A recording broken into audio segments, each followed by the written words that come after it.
The desert teaches you very quickly that silence is never empty. It is watching, waiting, and deciding how much of you it plans to keep. My name is Aaron Colby. I was 42 years old the last time I took my IRV into the Southwest with the naive confidence that experience could protect me. I'd been camping across the United States for nearly 2 decades by then. Forests in Oregon, swamps in Louisiana, high plains in Montana. I believed I understood solitude. I believed I respected nature. What I didn't understand was that the desert doesn't care how prepared you think you are. It doesn't test you loudly. It erodes you slowly, quietly, until your judgment thins like water left under the sun. That trip started outside Page, Arizona, where the land opens into vast, scorched canyons that look frozen in time. The kind of place where shadows stretch unnaturally long at dusk and the rock formations resemble figures caught mid-movement, as if the earth itself once tried to flee. I chose a dispersed camping area miles from the nearest paved road. No hookups, no neighbors, just me, my aging Class C RV, and a horizon that felt too wide to be safe. The first night was uneventful, which should have comforted me. Instead, it unsettled me. The quiet wasn't peaceful. It was compressed, like pressure building in the back of my skull. No insects, no wind. Even the distant highway noise I'd expected never arrived. I sat outside in a folding chair, watching the last light drain from the canyon walls, and I noticed something strange. The shadows didn't fade evenly. They pooled. They gathered in certain crevices, certain bends of the canyon, as if drawn there deliberately. I told myself it was just geology and light angles. That's what rational people do. They label discomfort as ignorance and move on. Around midnight, the temperature dropped sharply. Desert cold has a way of feeling personal, like it's trying to slip under your skin. I retreated into the RV, locked the door out of habit, and lay awake listening to the metal tick as it cooled. That was when I heard the first sound, a knock. Not a bang. Not an animal brushing past. A knock. 3 measured taps on the side of the RV, out spaced just far enough apart to feel intentional. I froze, breath caught halfway in my chest, no voices followed, no footsteps, just silence pressing in again. I stayed still for a long time, convincing myself it had been contraction noise, maybe a branch carried by wind I hadn't felt. Eventually, exhaustion pulled me under. That decision, to sleep instead of investigate, was the first lesson the desert tried to teach me. I didn't understand it yet. The second day, I drove deeper into the canyon system, following a dirt track that wasn't on my GPS, but looked well used enough to trust. That was my second mistake. The walls rose higher as I went, cutting off cell service completely.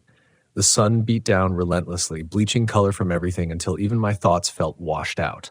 I passed abandoned campsites, fire rings filled with sand, broken folding chairs, half buried, a child's shoe sitting upright as if placed there carefully. I stopped, stepped out, and the smell hit me. Not rot, not smoke. Something metallic and dry, like old blood baked into stone. It lingered in the back of my throat. I told myself it was iron in the rock. Another label. Another rationalization. By late afternoon, I parked near a narrow side canyon that opened like a wound in the earth. The shadows inside it were already deep and cool, even as the sun blazed overhead. I didn't plan to hike far, just enough to stretch my legs. As I walked, sound behaved strangely. My footsteps echoed once, then vanished entirely, as if the canyon absorbed them. When I stopped moving, the silence returned instantly, absolute and suffocating. That was when I heard my name. Aaron. It came from somewhere ahead of me, low and calm, spoken in my own voice. I laughed out loud too loudly, the sound brittle and forced. I told myself auditory hallucinations weren't uncommon in extreme environments. Heat, dehydration, stress. I turned around and walked back to the RV faster than I meant to, not looking into the canyon again. That night, the knocking returned. This time, it wasn't just one place. It moved slowly from the rear panel to the door, then to the opposite side, as if something was circling, learning the shape of my shelter. Between the knocks, I heard something else, breathing. Not labored, not animal, controlled, patient.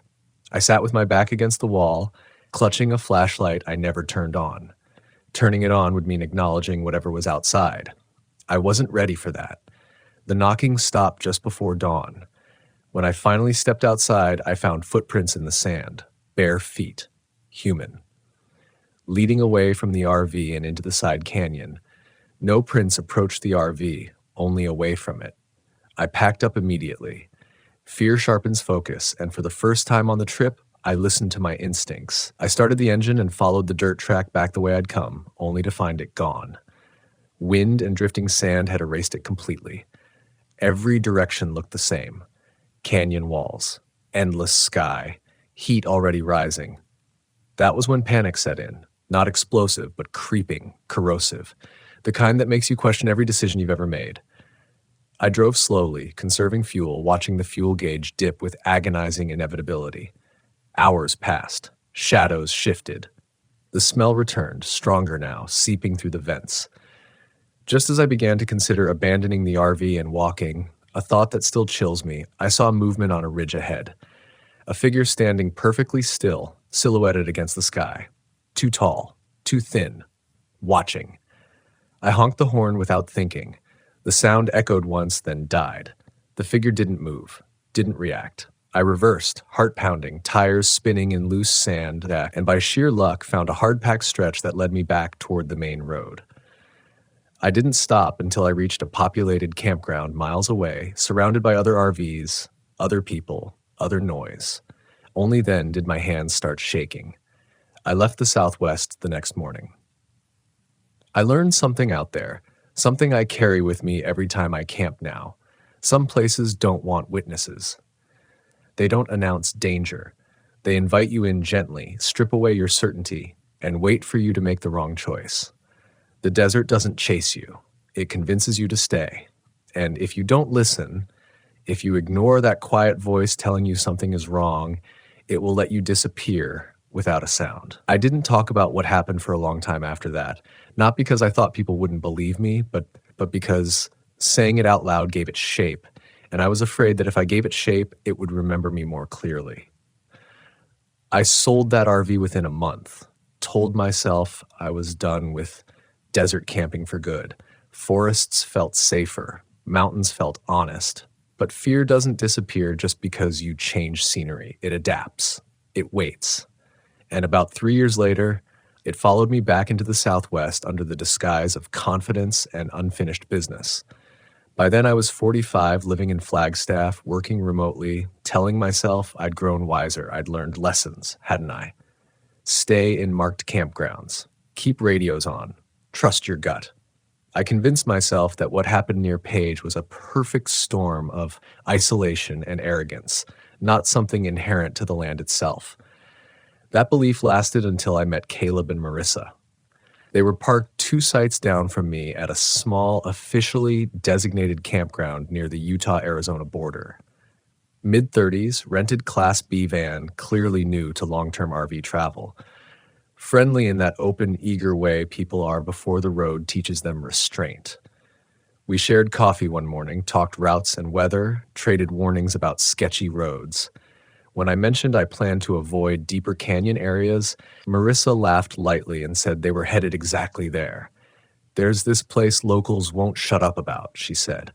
"A slot canyon you can camp near for free. No crowds, no noise."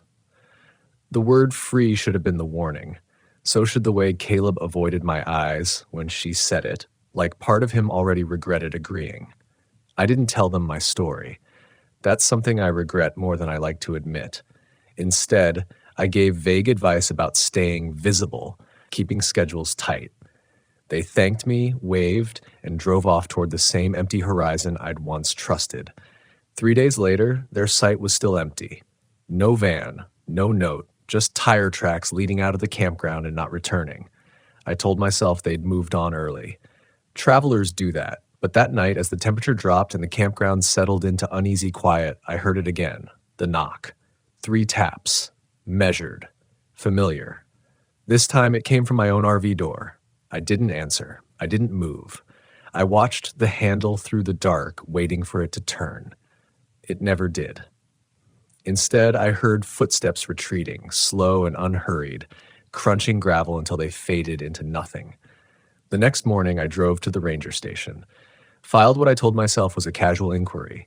The ranger, a woman in her late 50s with tired eyes and a voice worn thin by too many explanations, listened without interrupting. When I finished describing Caleb and Marissa, her jaw tightened almost imperceptibly.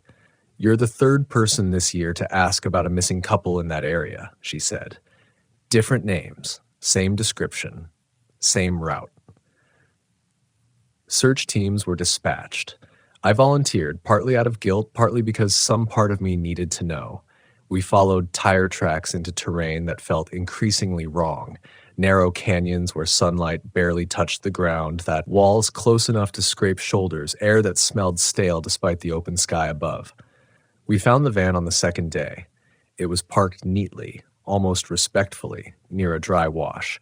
Doors unlocked, keys still in the ignition. Inside, everything was intact: food, water, clothing, phones on the table, shoes lined up by the door as if they'd stepped out briefly and planned to return. They never did. No signs of struggle, no tracks leading away, just emptiness where two lives should have been. That night, camping near the search area, I lay awake listening to sounds distort in the canyon. Wind that wasn't wind. Echoes that repeated themselves slightly out of rhythm like a delayed response. Around 2 a.m., I heard voices drifting through the darkness, murmured conversation, laughter, the clink of metal mugs. I recognized Marissa's laugh. It came from deep within the canyon, where no one was allowed to go at night. I almost got out of bed, almost followed it. That's the most terrifying part, the pull, the way fear and curiosity braid together until you can't tell them apart. What stopped me wasn't courage, it was memory. The image of bare footprints leading away from my RV years earlier, never toward it. At dawn, the voices were gone. So were two members of the volunteer search team. Their radios were found on the canyon floor, batteries removed, placed side by side. The official report cited dangerous terrain, disorientation, possible falls, words designed to close files, not explain realities.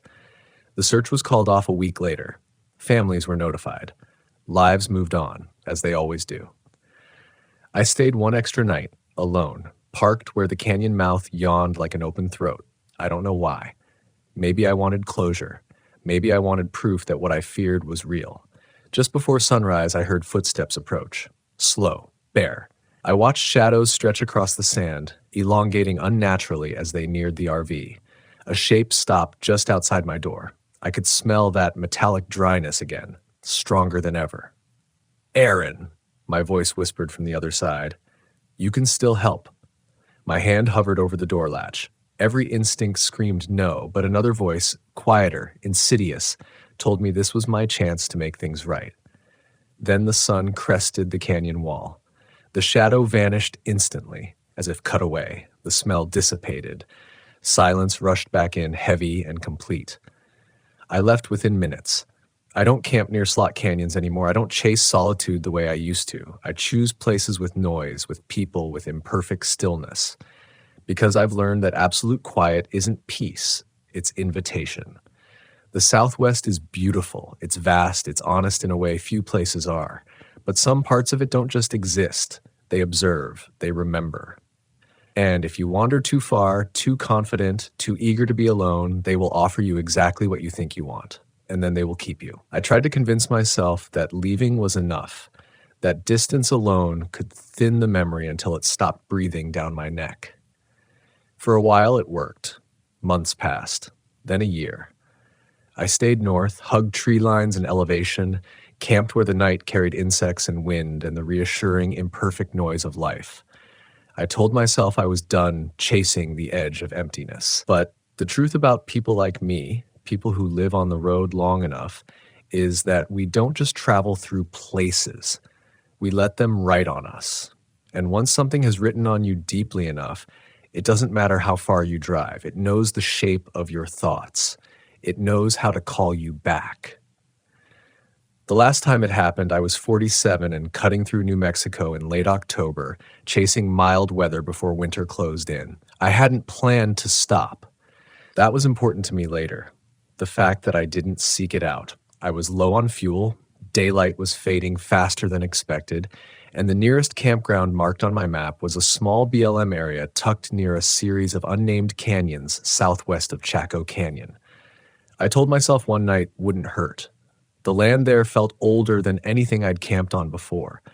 Not just ancient in a geological sense, but burdened like it had held too many stories and never been allowed to forget them. The ground was hard and cold under my boots, the air thin and sharp.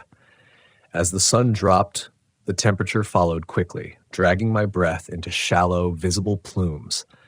There were no other RVs, no tents, no fire rings, just tire tracks layered over one another, going in different directions, some fresh, some so old they'd nearly been erased.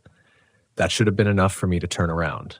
Instead, I parked, leveled out, and told myself I was being dramatic. That night, sound became the enemy.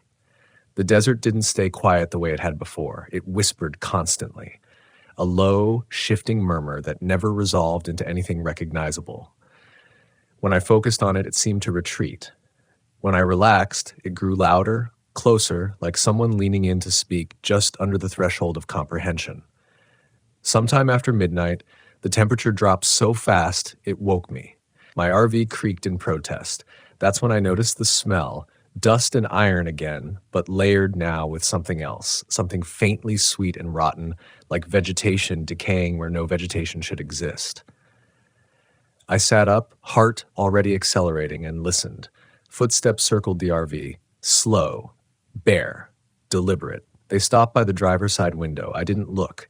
I had learned that much, at least. Instead, I stared at my own reflection in the dark glass, watching my eyes dart, watching fear hollow my face into something unfamiliar. Then came the voice, not calling my name this time, telling a story.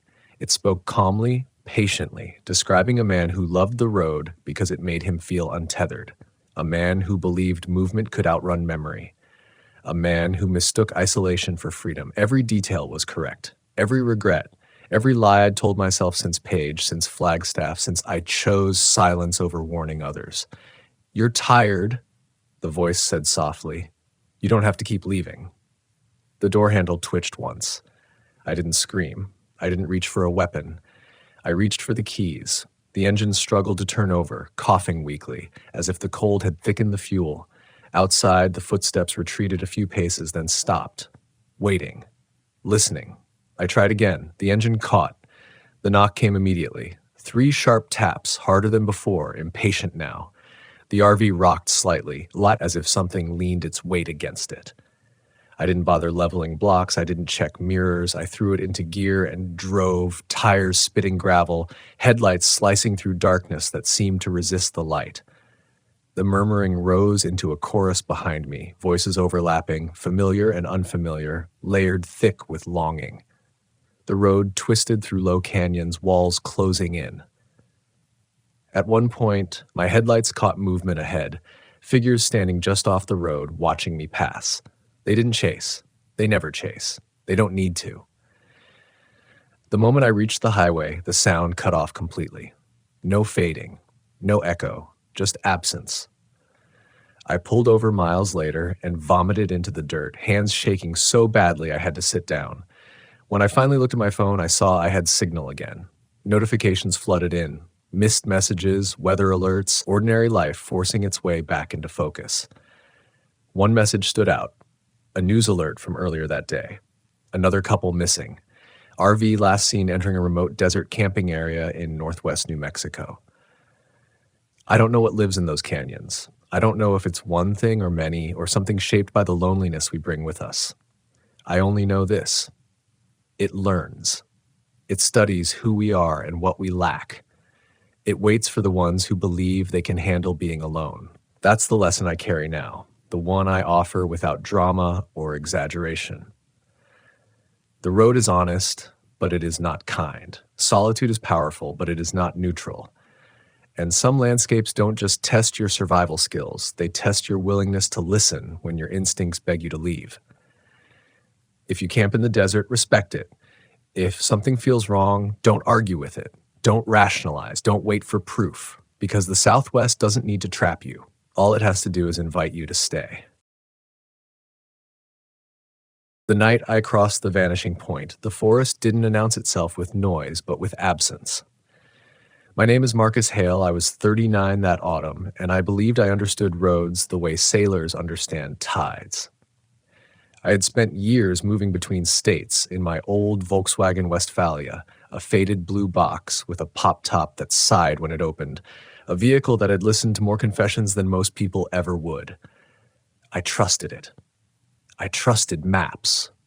I trusted the idea that if you respected the land would let you pass through quietly. That belief followed me into the Ozark foothills of northern Arkansas, where I planned to camp for 3 nights at a small, unmarked lakeside clearing recommended by a man at a gas station who would not meet my eyes when he gave directions. The first sign that something was off came before fear had a name.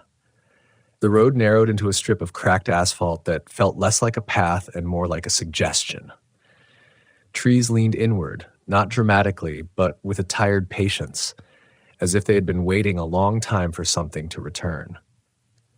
My phone lost signal so gently I didn't notice until I reached to check the time and found the screen blank, reflecting my face back at me like a stranger's. I told myself this was normal. That was my habit. Denial was my first language. The campsite sat near the water, quiet in a way that made sound feel intrusive. No wind moved the lake, no insects sang. Even the usual electric whine of cicadas felt muted, as if someone had turned a dial just shy of silence. I parked the van facing outward, a habit learned from years on the road, and stepped down onto soil that felt colder than it should have been for late summer. The smell was what caught me next. Not rot, not damp. Something mineral, sharp, like stone after rain, though it hadn't rained in days. I moved through my setup on muscle memory, level the van, pop the top, unfold the chair. Every action felt like a small argument against the unease pressing in around my ribs. I kept telling myself I was tired. That long drive's warp perception. That solitude exaggerates the imagination. Still, when I stood upright, I had the unsettling sense that the trees had rearranged themselves while my back was turned, that the gaps between them no longer aligned with the way in. As evening settled, the lake darkened into a sheet of ink. I cooked a simple meal, ate half of it, and listened to the quiet stretch thinner and thinner, like fabric pulled too far. That was when the knocking started. It wasn't loud. It wasn't sudden. It arrived with restraint. A soft, deliberate tap from somewhere across the water, followed by a pause long enough to invite explanation. I waited for the second knock to confirm it as something external. When it came, it sounded closer, as if the distance had folded inward while I was holding my breath. I stood, heart already misbehaving, and scanned the tree line. My mind supplied reasonable answers. Someone else camping, a branch falling, an animal testing sound. But the rhythm wasn't random. 3 taps, a pause, 3 taps again. The kind of pattern a person makes when they are trying not to be noticed. I called out, my voice thinner than I intended. No answer came back. Instead, the knocking stopped altogether, leaving a vacuum that made my ears ring. Night in the Ozarks doesn't fall. It drops. Darkness gathered at the edges first, pooling beneath the trees, then surged forward, swallowing detail until the world felt reduced to shapes and guesses. I retreated into the van, sliding the door shut with care, the metal too loud in the quiet. Inside, the familiar smells of fabric and old wood grounded me. I sat on the bench, lights off, listening. That was when I noticed the sound that wasn't sound. A pressure, more than noise, like the low vibration you feel before a train arrives. It moved through the ground, subtle but persistent, as if something large was passing beneath the surface. My chest tightened. I pressed my palm to the floor of the van and felt it there too, a distant, steady thrum that had no business existing in a place so still. Sleep did not come easily. When it did, it fractured. I dreamed of roads that looped back on themselves, of signs with letters that slid away when I tried to read them. I woke to the sense that I was being watched, not from outside, but from the dark space just beyond the windows, where reflections tangled with shadow. The knocking returned sometime before dawn, closer now, irregular, as if whoever was making it had grown impatient. At first light, I stepped out, exhausted and irritated with myself. Fear feeds on fatigue, I told myself. Daylight burns it off. The campsite looked unchanged, ordinary even. Birds returned to the air. The lake reflected a pale sky. I walked the perimeter, searching for tracks, broken branches, anything that could anchor the night's events to something tangible. Near the water's edge, I found footprints. They were wrong, too long, too narrow, pressed deep into the soil as if the person who made them carried more weight than their frame should allow. They led from the tree line to the water and stopped there, toes pointed toward the lake, heels clean, as if whoever stood there had not left the same way they arrived. I stood frozen, logic scrambling. My instinct screamed to leave, but another voice rose to meet it, quieter, stubborn. The one that said you don't abandon plans because of nerves. That the road rewards those who push through discomfort. That turning back would give fear a victory it hadn't earned. I stayed. The second night brought company. Around dusk, a man appeared on the path, emerging from the trees like a thought finally spoken aloud. He introduced himself as Ellis, 52, local, said he fished the lake sometimes. His smile didn't reach his eyes, which flicked often toward the water as if expecting it to answer him. He asked how long I planned to stay. When I told him 3 nights, something tightened in his jaw. He nodded slowly, then said, "People don't usually last that long here." I laughed too quickly and asked what he meant. Ellis shrugged. "Place messes with folks. Makes you lose your sense of direction. Makes you forget why you came." Before I could respond, he turned and walked back into the trees, leaving behind the faint smell of iron and wet stone. I watched him go, unease blooming into suspicion. That night, the knocking came from the side of the van, closer than it had ever been, and this time it answered back when I whispered for it to stop. The reply wasn't a voice the way people think of voices.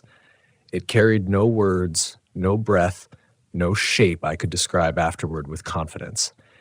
It came as a pressure against my thoughts, a compression like hands placed on either side of my skull and squeezed just enough to make my vision blur. The knocking ceased the moment it arrived, replaced by that same low vibration I had felt through the floor the night before, stronger now, intimate, as if the ground beneath the van had learned my weight and was responding. I sat upright, every nerve lit, staring at the sliding door. My first impulse was to lock it. Then the absurdity of that impulse struck me. A thin latch against whatever could make the earth hum. I rested my forehead against the cool metal instead, and counted my breaths until the pressure receded, not gone, just withdrawn, like a tide pulling back with the promise of return. I did not sleep again. Morning arrived with a dull, metallic taste in my mouth. The lake looked lower than it had the day before. The shoreline pulled back as if the water were retreating from something it no longer wanted to touch. I packed without care, movements sharp, clumsy. Every instinct urged me to drive away, but when I turned the key, the engine coughed and died. Again and again. The sound echoed too loudly, bouncing off the trees in a way that felt mocking. I stepped out to check the engine, hands shaking despite myself. Nothing obvious was wrong. No loose cables, no leaks. It was as if the van had simply decided not to move, as if motion itself had been revoked. I leaned against the door, fighting the rising panic, when I heard footsteps on gravel. Ellis stood a few yards away, watching me with an expression that was almost pity. He didn't ask if I needed help. He just said, "It does that sometimes." The way he said it, calm, resigned, made my skin prickle. I asked him what he meant. He gestured toward the lake with his chin. "Place doesn't like being left," he said. "Not before it's finished." I told him to stop talking like that. The words came out harsher than I intended. Ellis held up his hands, palms open, a gesture meant to soothe, but his eyes were sharp, assessing. He stepped closer, lowering his voice. "You hear the knocking yet?" he asked. The question landed heavy. I didn't answer. He nodded anyway, like as if silence were confirmation enough. "People think it's a warning," he continued. "Like the land telling you to go. That's the mistake. It's not warning you. It's checking you." seeing if you notice, seeing if you answer. I asked him why he kept coming back if he knew all this. For the first time, his gaze met mine fully, and something raw flickered there. Because it already knows me, he said, and because knowing doesn't mean you're free. He helped me get the van started with a few adjustments that felt more ritual than repair. The engine caught, reluctant but alive. Relief surged through me, bright and immediate. I thanked him, too quickly, eager to end the interaction. Ellis lingered, one hand resting on the van's side panel. "If you're smart," he said, "you'll leave before dark." I watched him disappear into the trees again, his footsteps swallowed by the forest's soft indifference. I climbed into the driver's seat, hands on the wheel, foot hovering over the accelerator. And then I stayed. The road out felt wrong. Not blocked, not erased. Just subtly altered, curves stretched, distances elongated. I drove for 20 minutes without recognizing a single landmark. The forest pressed close, branches arching overhead until the sky narrowed to a ribbon. The vibration returned, stronger now, rattling the dashboard, making the mirrors tremble. Panic finally broke through denial's thin wall. I turned around, heart hammering, and drove back toward the lake, the familiar clearing appearing with unsettling speed as if I had never truly left. The van rolled to a stop in the exact spot it had occupied before, tire tracks aligning perfectly as if guided. That was when the smell changed. The mineral sharpness deepened, layered now with something organic, coppery. Blood adjacent, but not blood. The air felt heavier, damp with an invisible mist that clung to my skin. I stepped out, every sense screaming that I was no longer alone. Figures stood at the tree line, not fully formed, more suggestion than shape. They did not move, but the space around them felt active, charged, like static before a storm. I counted 3, then 4. Their outlines shimmered, edges blurring into bark and shadow, as if the forest itself were trying on human posture and finding it uncomfortable. I called out, my voice cracking. No answer came, but the vibration intensified, rising into a frequency that set my teeth on edge. The figures leaned forward in unison, a gesture that felt intimate, invasive. One lifted an arm, elongated, jointed wrong, and knocked against a tree trunk. 3 taps. A pause. 3 taps again. The realization landed with sickening clarity. The knocking was not an invitation, it was rehearsal. I bolted for the van, fumbling with the door, breath coming in ragged gasps. Inside, the space felt smaller, walls closing in. The vibration peaked, a roar just below sound, and then the van lurched, rocking on its suspension as if something massive had passed beneath it. Cabinets rattled. The pop-top creaked, canvas straining. I screamed then, the sound torn from me, useless but necessary. I slammed my hands against the steering wheel, begging the engine to turn over to take me anywhere else. The key twisted. The engine sputtered, stalled, then caught with a violent shudder. As I drove, the forest seemed to bend away, trees blurring into a tunnel of motion. The figures dissolved into streaks of shadow, their presence fading but not gone, a pressure retreating rather than releasing. The road straightened abruptly, asphalt widening, the oppressive canopy lifting. Signal bars bloomed on my phone like a miracle. I did not slow until I reached a town miles away, parked under harsh fluorescent lights, the normalcy jarring, unreal. I sat there for a long time, hands trembling, replaying every moment, every choice that had led me to that clearing. I never saw Ellis again. I later learned his name did not appear on any local records.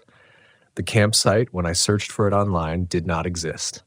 I still travel in my Volkswagen. I still love the road, but now I listen differently. I respect the quiet. I leave when instinct whispers instead of arguing. Some places are not meant to be conquered or understood, only acknowledged and passed by with humility intact. Because there's a point on every journey where the road stops being a way through and becomes a test of whether you know when to turn back. I thought that would be the end of it. That distance, time, and fluorescent light would cauterize whatever had followed me out of those trees. That once I crossed enough state lines, the memory would soften into something I could file away as an extreme story. a warning I told myself so I could keep going without looking over my shoulder. That was another lie I told myself, because leaving the Ozarks did not mean the Ozarks left me.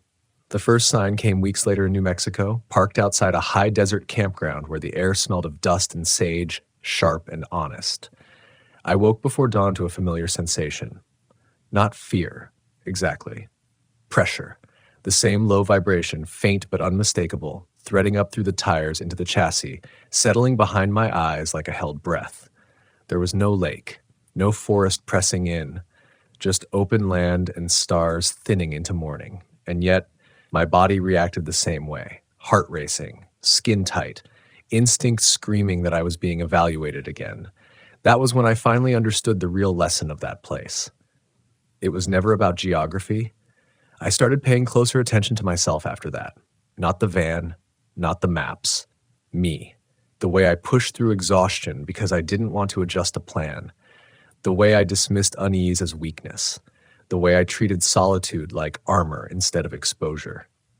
The land hadn't hunted me. It had mirrored me, amplified the part of me that refused to listen until listening was no longer optional.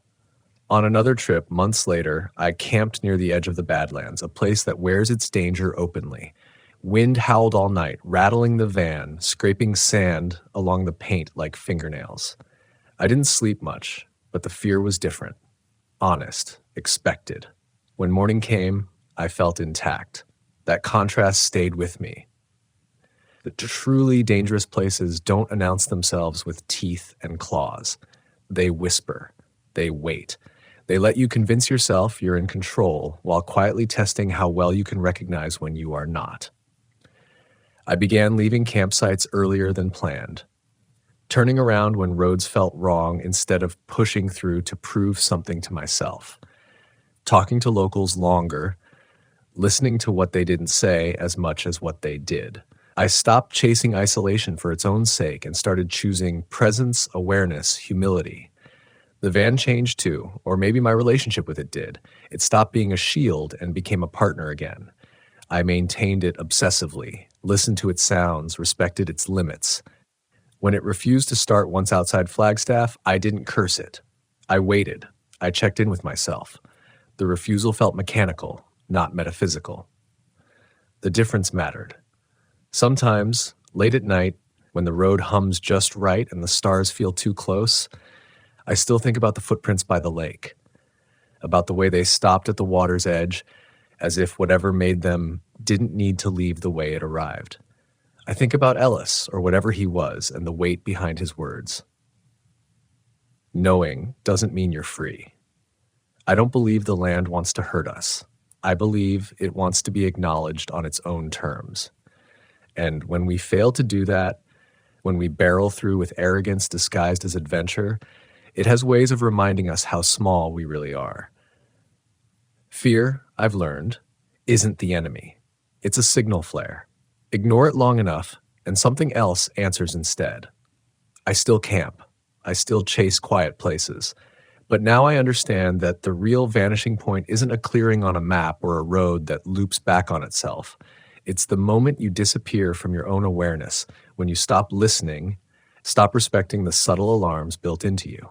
Cross that point, and the road decides who you are. Stay on the right side of it, and the journey stays yours.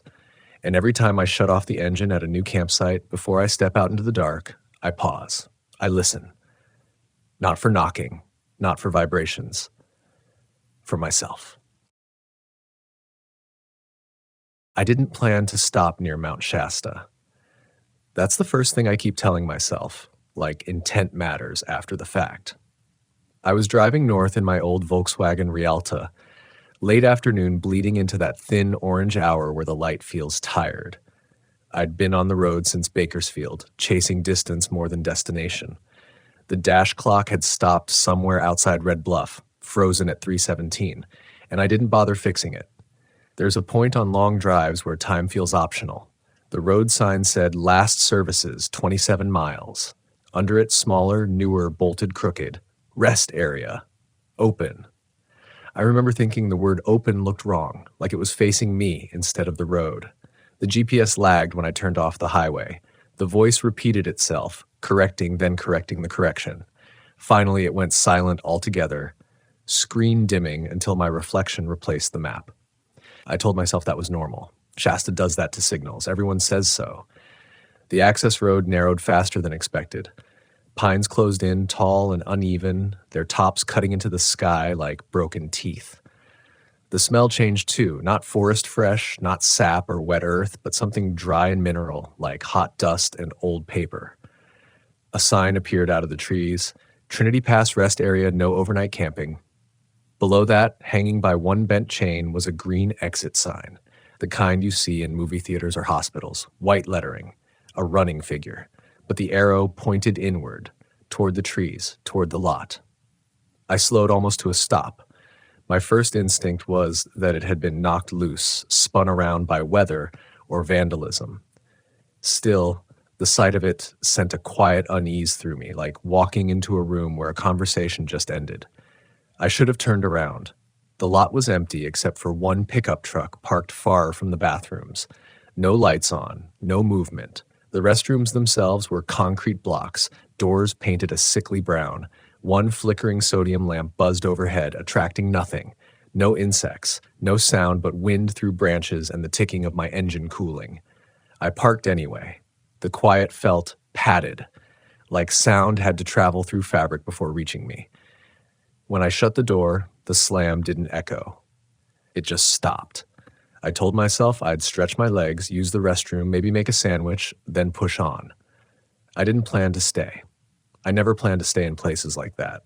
Inside the restroom, the air was colder than outside. Not refreshing cold, refrigerated. The lights hummed in a way that reminded me of radio static, that faint, almost voice quality when a station is just out of range. I washed my hands even though I didn't need to. The water smelled faintly metallic.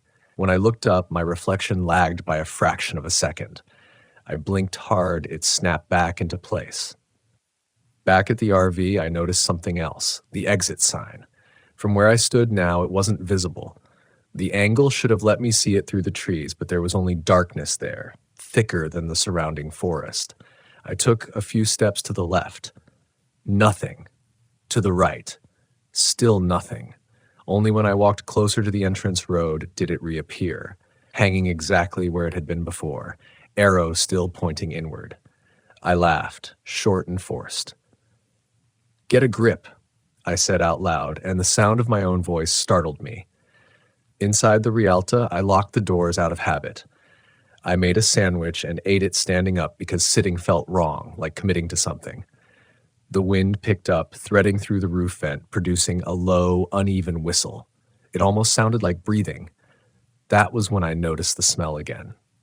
Hot dust, old paper, faint but persistent like it was coming from the vents themselves. I shut them all, but the scent lingered.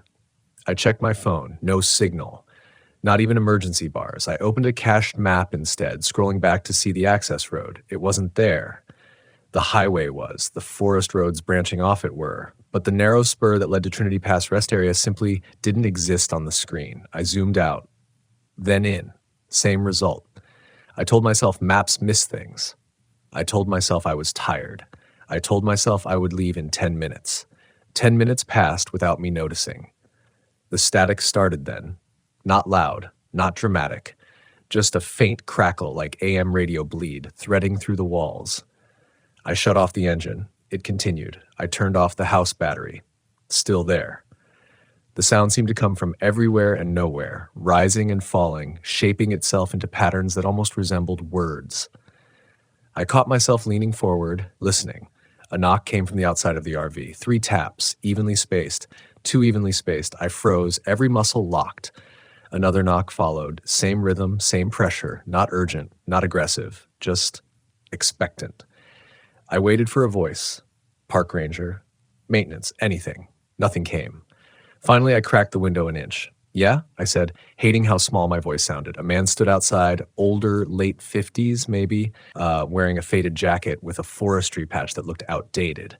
He didn't step closer, didn't step back, just stood where the dim light couldn't quite reach his face. "You shouldn't stay," he said. His voice was calm, practiced, like he'd said it before, many times. I'm not, I replied. Just resting. He nodded, slow. That's what they all say. Something about they all made my stomach tighten. Is there something wrong with the area? He glanced past me, toward the trees. Maps don't hold here, he said. Sound doesn't either.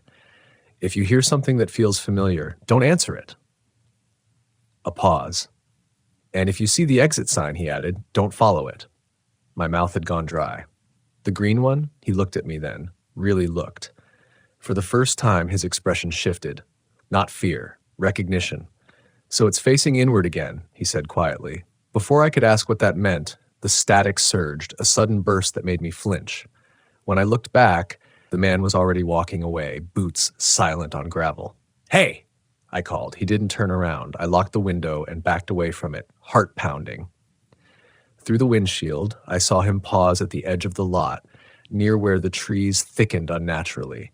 He raised one hand, not in a wave, but like someone pressing against glass. Then he stepped forward and was gone. The static softened, settling back into its low, restless murmur. I sat there in the dark, hands shaking, staring at the spot where he'd disappeared, and understood, too late, that whatever this place was, it had noticed me the moment I turned off the highway. And it wasn't done listening. I started the engine with more force than necessary, like aggression might help.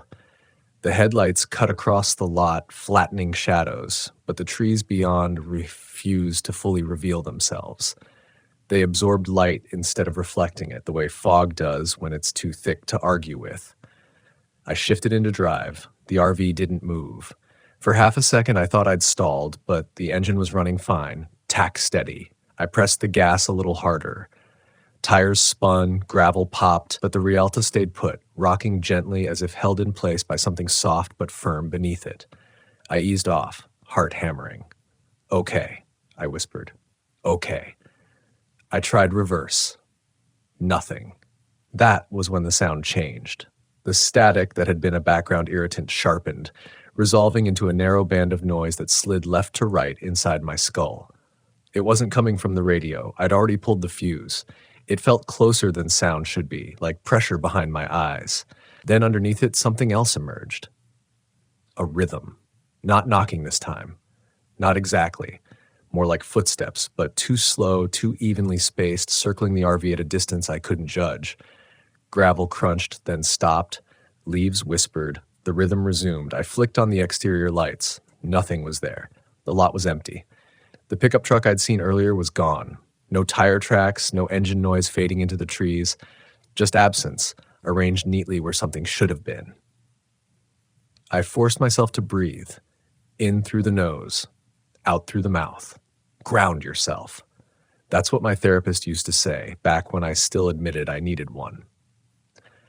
I reached for my phone again, more out of desperation than hope. Still no signal. I scrolled through my photos instead, looking for something normal, something to anchor me. There were pictures from a campground outside Flagstaff, a sunset over the Mojave, a blurry shot of a hand-painted sign that said, "You are here," nailed to a post in the middle of nowhere. I didn't remember taking that last one. My thumb hovered over it. The metadata said it had been taken 3 days ago. Location services were off. The smell intensified then. Old paper. Hot dust. Under it, something faintly sweet, like dried flowers left too long in a closed book. It made my chest tighten with a sadness I couldn't place, a grief without a story attached. The footsteps stopped. Silence pressed in so hard my ears rang. I became aware of a new sound, breathing, but it wasn't mine. It came in shallow pulls close to the RV, fogging the passenger side window in a soft oval that faded, then returned. I stared at it, unable to look away. 3 taps came again. Same rhythm, same patience. I didn't answer. A voice drifted through the thin wall of fiberglass, distorted like it was passing through water. "You missed it," it said. My throat locked up. "The exit," the voice continued. It sounded younger than the man from before. Too young. It was right there. "No," I said, surprised I could speak at all. "I didn't miss anything." A pause. Then softer. "That's what you think." The fog on the window thickened, a shape pressed against the glass, not a face, not a hand, just pressure testing the surface, learning its limits. I did the only thing I could think of. I leaned forward and laid my forehead against the steering wheel, eyes closed, blocking it out. "This isn't real," I whispered. "This is fatigue, hypoxia, something explainable." The static surged, offended. Images began to intrude. Not visions exactly, but impressions. A stretch of road I didn't recognize. A sign half buried in sand reading Trinity Pass, no return after dusk. The green exit sign again swinging gently, arrow rotating until it pointed straight at me. I opened my eyes with a gasp. The pressure on the window was gone. So was the smell. I looked around frantically. The lot was still empty, but something had changed. The trees seemed closer, their trunks subtly rearranged, closing gaps that had existed before. The access road behind me looked narrower, its edges blurred like it was an afterthought. I tried the gas again. This time, the RV lurched forward. Relief hit me so hard I laughed, hysterical and loud. I didn't care how it sounded. I kept my foot steady, guiding the Rialta toward the road, toward anything that wasn't this place. As I passed the entrance, my headlights caught the exit sign. It was no longer hanging. It stood upright now, planted in the dirt like a grave marker. Clean, unweathered. The arrow pointed down the road I was on. For a heartbeat, I considered following it. That was the most terrifying part. Not that I felt compelled, but that the idea seemed reasonable. Like the sign knew something I didn't, like it was offering help. The man's voice echoed in my memory. "If you see the exit sign, don't follow it." I turned the wheel away. The road stretched ahead, unlit and unfamiliar. My GPS flickered back to life, showing a thin gray line labeled Old Military Spur, a route I had never seen before. I didn't question it, I just drove. Minutes or hours passed in a blur of trees and static and the constant fear that something would step into the headlights. The radio crackled on its own, cycling through dead air until a voice cut through, distorted but clear enough to understand. "You are not lost," it said. "You are being redirected." I slammed the radio off, breath coming in ragged bursts. The road eventually widened, smoothing out, spitting me back onto asphalt that felt blessedly solid. A real highway, reflective paint, mile markers that made sense. Only then did I pull over. I sat there shaking until dawn bled into the sky, washing the world in pale gray. Birds started up somewhere. Normal birds, normal sounds. I laughed again, weaker this time, and wiped my face. When I checked my phone, I had service. Notifications flooded in, missed calls, emails. A comment on an old blog post I'd forgotten I wrote years ago, an account of strange signage near desert rest stops of exits that didn't lead out. The comment was simple, still facing inward. I deleted the post without rereading it. I drove all day without stopping. It wasn't until weeks later, safe at a campground crowded with families and noise and light, that I found the final detail that still keeps me up at night. In the storage compartment of the RV, tucked behind a spare hose, was a folded map I didn't recognize. Old, printed, creased until the paper felt soft as cloth. At the center, circled in red, was Trinity Pass. There was no exit marked, only arrows, all of them pointing inward. I burned the map that night. Not ceremonially, not with any sense of closure. I tore it into strips over the metal fire ring and fed it in piece by piece, watching the paper curl and blacken, the red ink darkening before it disappeared. The smoke smelled wrong, sweet again like dried flowers and dust, and I had to step back, coughing, eyes stinging. I told myself that was the end of it. For a while, it almost was. I stayed on busy routes after that, big campgrounds. Reservation numbers, places with brochures and ice machines and children on bicycles tracing loops in the pavement. I parked where there were lights and people and noise that didn't feel intentional. I slept with the radio on low, tuned to stations that played talk instead of music, human voices grounding me through the night. Still, every so often, the static would creep in. Just a whisper at first, a hiss between words. I'd tap the dial, adjust the antenna, and it would go away. I learned not to listen too closely. Listening, I discovered, was an invitation. The thing that finally broke my sense of safety wasn't another stop near Shasta. It wasn't even on the road. It was a smell. I was in Arizona, outside Flagstaff, weeks later. High desert, clean air, pine and cold stone. I stepped into my RV after a long hike and caught it immediately. Old paper, hot dust, that faint sweetness underneath. It shouldn't have been there. The vents were closed, the windows sealed. I stood very still, heart slowing, then speeding up again as I noticed something else. The dash clock was working. It read 3:17. I didn't touch it. I didn't change it. I sat down hard in the driver's seat and stared through the windshield, half expecting the trees to have rearranged themselves while I was gone. They hadn't, not yet. That night, I dreamed of roads that folded back on themselves, of signs that only appeared when you weren't looking directly at them.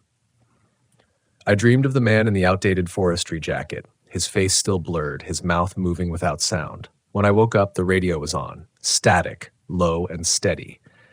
Underneath it, barely audible, a voice repeated a phrase I hadn't heard before, but somehow recognized. "Last stop," it said. "Last stop." I turned the radio off with shaking hands and packed up before sunrise. I tried once to look up Trinity Pass online, just to prove to myself it was real. Or wasn't. The search results were thin.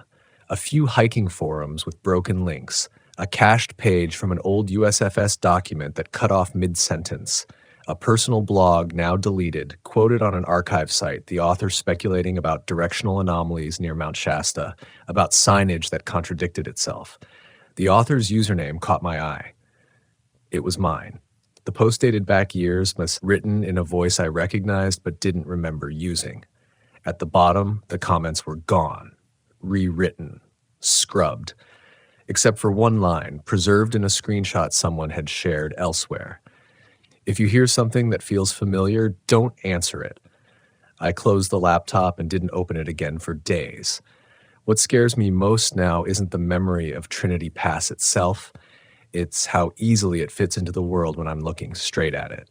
How the edges blur if I try to focus too hard. How doubt creeps in, whispering that maybe I imagined it, that maybe exhaustion did all the work. Except for the signs, not just that sign. Others. An exit placard in a hospital hallway, arrow pointing toward a blank wall. A glowing green figure above a movie theater door that led to a locked storage room. Once, at a rest stop outside Nevada, I saw one bolted to a fence facing the parking lot instead of the road beyond it. Every time, my chest tightened the same way. Every time, the smell followed. I don't stop at those places anymore. I don't follow arrows unless I know who put them there. Sometimes when the wind is right, I hear voices in it, layered, distant, overlapping, like a crowd murmuring directions they don't fully understand. I keep driving. I keep the windows up. I've learned something important, something I wish I'd known before Mount Shasta. The world is full of exits that don't lead out. Some of them are just signs, some of them are listening, and some of them are waiting for you to decide whether you trust the map in your hands or the one that's quietly being drawn around you, pointing inward one turn at a time. The night never begins with screams. It begins with silence, an unnatural silence that presses against your chest as if the air itself is holding its breath, waiting for something you cannot see. I learned that the hard way, sitting alone in my Volkswagen camper, parked beneath the crooked pines of a forgotten campground in northern Arizona. My name is Marcus. I am 34 years old, and I have spent more nights than I can count chasing the freedom of the open road, believing that the hum of my van's engine and the glow of a campfire could keep the world's shadows at bay. But freedom has its price, and sometimes that price is fear. Fear that does not announce itself with monsters or ghosts, but with the quiet certainty that you are not alone, even when you should be. That night, the air was colder than it should have been for late summer. I remember the way the chill seeped through the thin metal walls of the van, how it made the vinyl seats feel damp beneath my palms. I had chosen the campground because it was empty, a place where I could rest without the chatter of families or the barking of dogs. Solitude was supposed to be my comfort. Instead, it became my torment. The silence was too complete, too perfect, broken only by the occasional creak of branches shifting in the wind. I tried to tell myself it was peaceful, but the longer I sat there, the more the quiet began to feel like a trap. I lit a lantern inside the van, its glow spilling across the dashboard, and tried to read. But every sound outside seemed amplified, the crunch of gravel, the faint rustle of pine needles. At first, I thought it was just my nerves. Then came the knocking, soft, deliberate, like knuckles against wood. Not against my van, but somewhere out in the dark. 3 knocks. A pause. Then 3 more. I froze, my book slipping from my hands. The sound was too rhythmic to be an animal, too intentional to be the wind. I told myself it was another camper, maybe someone walking back from the restroom, tapping a stick against a tree. But the campground was empty. I had seen it myself. I was alone. The knocking continued, steady, patient. I tried to ignore it, but my body betrayed me. My pulse quickened, my breath grew shallow. I turned off the lantern, plunging the van into darkness, hoping that if I could not see, I would not feel. But the sound grew louder, closer, until it seemed to circle the van itself. I pressed my ear against the cold metal wall, straining to hear. Nothing. Then suddenly a whisper, so faint I thought it might be the wind. My name, Marcus, drawn out, almost playful. I jerked back, my heart hammering. No one knew I was here. No one should have known my name. I wanted to leave, to start the engine and drive until the van's headlights swallowed the night. But fear has a way of rooting you in place, convincing you that movement will only draw attention. So I stayed, paralyzed, listening as the knocking faded into silence. Minutes passed. Hours, maybe. I do not know. Time bends when you are afraid. Eventually, exhaustion overtook me, and I drifted into a restless sleep, the whisper of my name echoing in my dreams. When I woke, the van was filled with the acrid smell of smoke. Panic surged through me. I thought the van was on fire. But when I opened the door, the air outside was clear. No flames, no haze, just the lingering stench of something burned. I stepped out, my bare feet sinking into the cold gravel, and saw it. A circle of ash, perfectly round, etched into the ground beside my van. I do not know how it got there. I do not know what had been burned, but the smell clung to my clothes and to my skin, as if it had seeped into me during the night. I left that campground before dawn, the van rattling down the empty highway, my eyes fixed on the rearview mirror. I told myself it was nothing, a prank, a trick of the mind. But deep down, I knew better. Fear does not vanish when you drive away. It follows, hiding in the corners of your memory, waiting for the next quiet night to remind you that the world is not as empty as it seems. Weeks later, I found myself in Oregon, parked at a lakeside campground surrounded by towering firs. I thought distance would erase the memory of Arizona, but the unease lingered. This time, it was not sound that betrayed me. It was temperature. The air grew colder as the sun set, unnaturally cold, as if the lake itself was exhaling frost. I wrapped myself in blankets, but the chill seeped through, numbing my fingers, stiffening my breath. I checked the weather, clear skies, a mild evening. Nothing explained the cold. Nothing except the dread that had begun to coil inside me. Around midnight, I heard footsteps, slow, deliberate, crunching against the gravel path. I peered through the van's window, but the darkness was absolute, swallowing the shapes of trees and water alike. The footsteps stopped. Then came the sound of breathing, heavy and labored, just outside the van's door. I held my breath, my body rigid, waiting for the handle to turn, for the door to swing open. But it never did. Instead, the breathing grew louder, closer, until it felt as though whoever or whatever was outside was pressing their face against the thin metal, inhaling me, tasting my fear. I wanted to scream, but no sound came. I wanted to move, but my body refused. I was trapped in my own silence, a prisoner of my own dread. Then, just as suddenly, the breathing stopped. The cold lifted. The night returned to normal, as if nothing had happened. But when I stepped outside at dawn, the gravel path was covered in footprints, bare, human, dozens of them, circling the van in chaotic patterns. I followed them to the edge of the lake, where they disappeared into the water. No ripples, no disturbance, just stillness, as if the lake had swallowed them whole. I left Oregon with the same gnawing question that had haunted me since Arizona. Was it real, or was it me?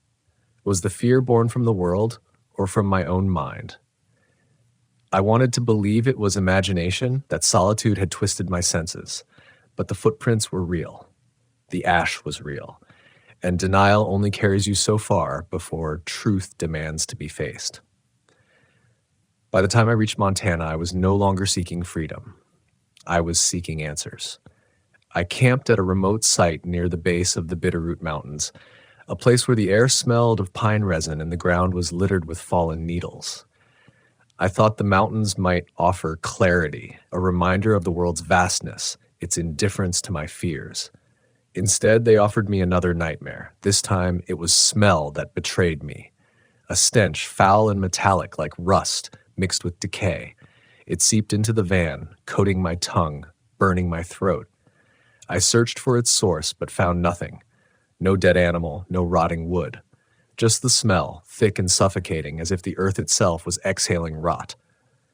I tried to sleep, but the stench grew stronger until it felt alive, pressing against me, invading me. I gagged and stumbled outside, desperate for fresh air, but the smell followed, clinging to the night, to the trees, to the ground beneath my feet. And then I saw it, a figure standing at the edge of the forest, motionless and faceless, its body shrouded in shadow. I blinked, and it was gone. But the smell remained, lingering long after the figure had vanished, long after dawn had broken.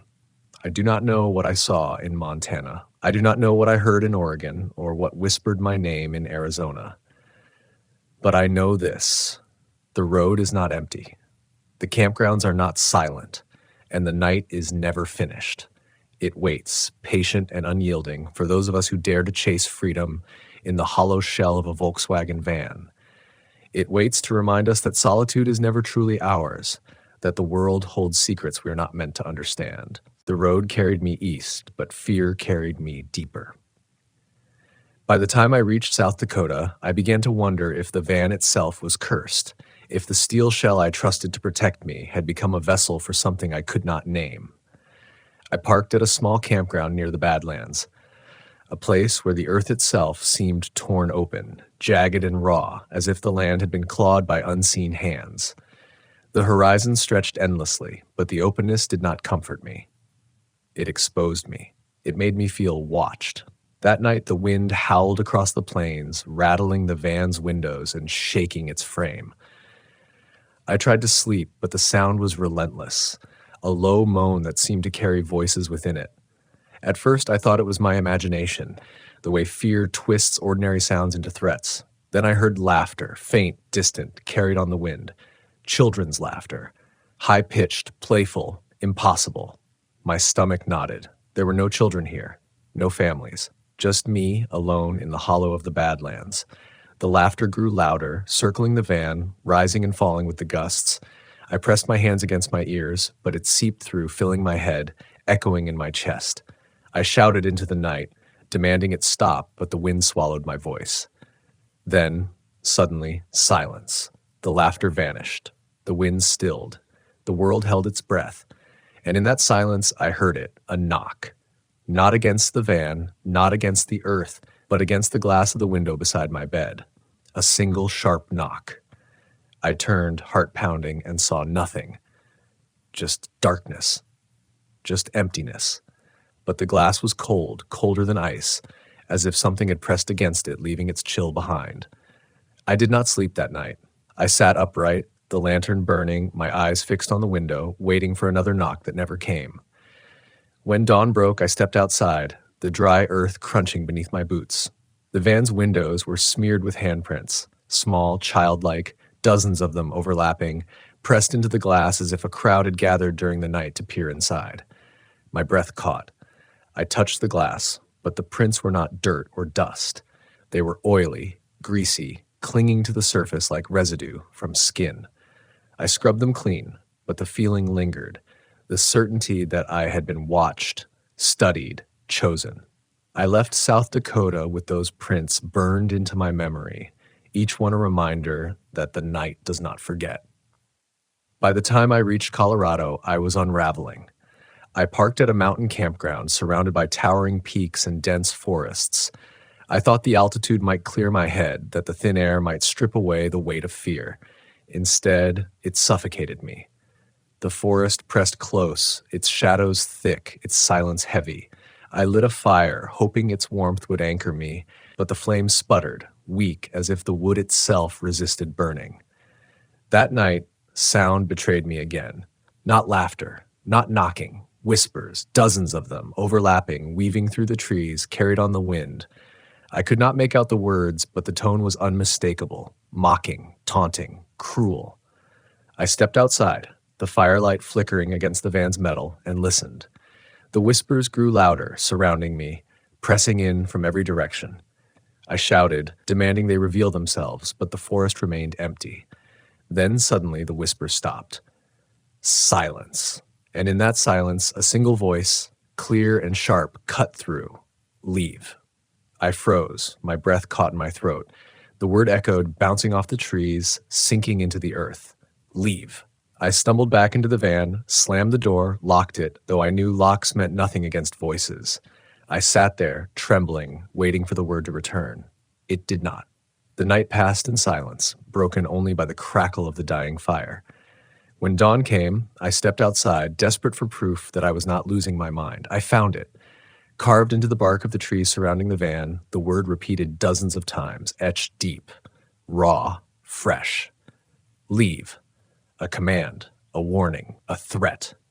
I left Colorado without looking back, the word carved into my memory as deeply as it had been carved into the trees. By the time I reached Kansas, I was no longer chasing freedom. I was running from something I could not name, something that followed me from state to state, campground to campground, whispering, knocking, laughing, breathing. I parked at a small, forgotten site near a field of tall grass, hoping the openness would offer relief. Instead, the grass became my torment. It swayed in the wind, whispering against itself, creating patterns that felt deliberate, intentional. I watched as the blades bent, forming shapes, letters, words. My name, Marcus, over and over, written in the language of the wind. I stumbled into the van, my heart racing, refusing to look at the grass again. But the sound followed me, the hiss of blades rubbing together, spelling my name in whispers I could not escape. I covered my ears, buried my head in blankets, but the sound seeped through, filling the van, filling me. I shouted, begged, pleaded, but the grass did not stop. It whispered until dawn, until the sun rose and the wind stilled, leaving me broken, hollow, afraid. I left Kansas with the certainty that the world itself had turned against me, that the land, the air, the trees, the grass had become my enemies. By the time I reached Missouri, I was unraveling. I parked at a wooded campground, desperate for rest, but the night offered no peace. This time, it was touch that betrayed me. As I lay in bed, blankets pulled tight, I felt it, a hand pressing against my chest, heavy, firm, holding me down. I gasped, struggled, clawed at the air, but the hand did not relent. It pressed harder, crushing my breath, pinning me in place. I tried to scream, but no sound came. I tried to move, but my body refused. I was trapped, suffocating, drowning in silence. Then, suddenly, the hand lifted. I sat up, gasping, clutching my chest, my skin burning where the pressure had been. I turned on the lantern, desperate for light, and saw it. A handprint, red and raw, etched into my skin, as if the touch had branded me. I stared at it, trembling, knowing it was real, knowing it was proof that the night had reached inside me and claimed me. The mark faded by morning, but the memory did not. It clung to me, a reminder that the night does not stop at the van's walls. It reaches in. It takes what it wants. By the time I reached Kentucky, I was no longer myself. Nights had carved me hollow, stripped me of certainty, and left me raw and trembling. I parked at a campground near a river, its waters slow and murky, reflecting the moon in broken fragments. I thought the sound of flowing water might soothe me, drown out the whispers, the knocks, the laughter. But the river became my torment. Its current carried voices, low, guttural, rising and falling like chants. I leaned out the van's window listening and realized the voices were not carried by the water. They were beneath it, as if something was speaking from the depths, muffled, distorted, demanding to be heard. I stumbled to the riverbank, the mud cold beneath my feet, and knelt, straining to listen. The voices grew louder, clearer, until I could make out words. Not in English, not in any language I knew, but rhythmic and ritualistic, a cadence that pressed against my skull. I leaned closer, my reflection rippling in the water, and saw it. Faces. Dozens of them, pale and distorted, staring up from beneath the surface, mouths moving in unison, eyes wide and unblinking. I gasped and stumbled back, my heart hammering, but the faces remained, watching, chanting, waiting. I fled to the van, slamming the door and locking it, though I knew locks meant nothing against rivers that spoke. That night, I did not sleep. I sat upright, the lantern burning, my eyes fixed on the river, waiting for the faces to vanish. But they did not. They remained until dawn, until the sun rose and the water stilled, leaving behind only silence. I left Kentucky with the certainty that the world itself had turned against me, that the land, the air, and the water had become my enemies. By the time I reached Tennessee, I was unraveling. I parked at a wooded campground, desperate for rest, but the night offered no peace. This time, it was sound that betrayed me again. Not whispers, not laughter, but music. A faint melody, carried on the wind, haunting and mournful, played on an instrument I could not name. It drifted through the trees, weaving around the van, filling the night with sorrow. I stepped outside, the music wrapping around me, pulling me deeper into the forest. I followed it, my heart pounding, until I reached a clearing. There, in the center, stood a figure, tall, thin, cloaked in shadow, holding an instrument carved from bone. Its fingers moved with unnatural grace, plucking strings that glowed faintly in the dark.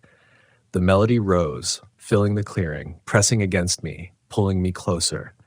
I wanted to run, but my body refused. I wanted to scream, but no sound came. I was trapped, ensnared by music that was not meant for human ears. The figure turned, its face hidden, and the melody shifted, sharp, violent, discordant. Pain shot through me, searing and burning, as if the music itself were tearing me apart. I collapsed, trembling, clutching my chest, begging for it to stop. And then suddenly, silence. The figure vanished, the clearing was empty, but the pain remained, lingering long after the music had ceased. I stumbled back to the van, broken, hollow, afraid. I left Tennessee with the certainty that the night had claimed me, that I was no longer free, no longer myself. By the time I reached West Virginia, I was desperate. I parked at a remote campground surrounded by mountains, hoping the isolation would offer relief. But the night offered no peace. This time it was sight that betrayed me. As I lay in bed, blankets pulled tight, I saw it. A shadow moving across the van's walls, shifting, twisting, growing. At first, I thought it was the fire outside, casting shapes through the window. But the fire had died hours ago. The shadow was not born of light. It was born of something else, something alive. The shadow grew, stretching across the walls, filling the van, pressing against me. I tried to move, but my body refused. I tried to scream, but no sound came. I was trapped, suffocating, drowning in darkness. The shadow pressed closer, wrapping around me, sinking into me, until I could no longer tell where it ended, and I began. I gasped and clawed at the air, begging for release, but the shadow did not relent.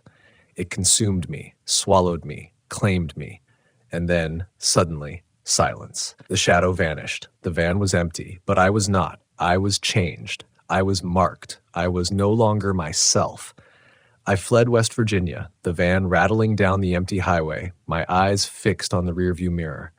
But the shadow followed, lingering in the corners of my vision, waiting, watching, patient. By the time I reached Pennsylvania, I was broken. I parked at a small campground near a forest, desperate for rest, but the night offered no peace. This time, it was everything: sound, sight, smell, touch. The whispers returned, mocking, taunting. The laughter echoed, playful and cruel. The smell of rot filled the van, suffocating, burning. The touch pressed against me, heavy, crushing. The shadow wrapped around me, consuming, claiming. I was trapped, drowning, suffocating, broken. I begged for release, but the night did not relent. It pressed closer, tighter, harder, until I could no longer breathe, no longer think, no longer exist. And then suddenly, silence. the night lifted. The whispers vanished, the laughter ceased, the smell dissipated, the touch released. The shadow withdrew. I gasped, trembling, broken, hollow. I stumbled outside, desperate for air, desperate for light. The forest was silent, the sky clear, the world calm, as if nothing had happened, as if it had all been a dream. But it was not. It was real. It was proof that the night does not forget, that the world does not forgive, that freedom has its price. I stood there, trembling, broken, hollow, knowing that I was no longer myself, that I was no longer free, that I was no longer alive. I was something else, something claimed, something marked, something unfinished.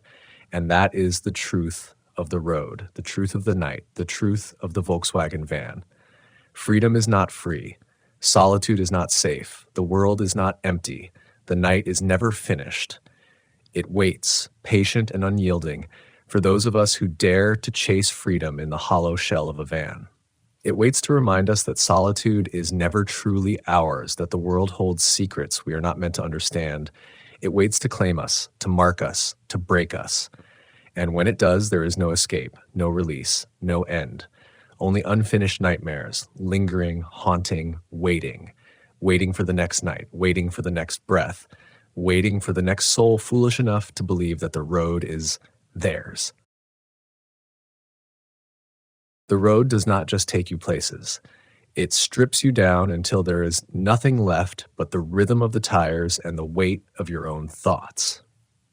I have spent 15 years behind the wheel of a 1984 Westphalia, a vehicle that is less of a car and more of a tin can confessional, roaming the jagged coastlines of the Pacific Northwest and the suffocating silence of the Appalachian backcountry. You think you know the American wilderness because you have seen the postcards, but the postcards do not capture the way the air changes temperature when something that should not be there decides to watch you. They do not tell you that a Volkswagen bus, for all its charm and nostalgic soul, is a very thin barrier between you and a world that stopped playing by human rules a long time ago. My name is Elias. I am 42 years old, and I used to believe that fear was just a lack of preparation until I pulled into a dispersed site in the Ozark St. Francis National Forest, a place where the trees grow so thick they seem to be holding their breath. The sun was a bruised purple leaking out of the sky when I found the spot. It was not a registered campground, just a pull-off near a creek that sounded more like low-frequency whispering than running water. I am a local to these woods in a way, born 3 counties over, but the woods change when you are alone. I leveled the van, popped the top, and felt that familiar, comforting creak of the canvas. It is a sound that usually signals peace, the start of a quiet night with a book and a headlamp. But as I clicked the sliding door shut, the latch sounded unusually loud, a metallic crack that echoed back from the tree line with a delay that was a second too long. I stood there, my hands still on the handle, listening.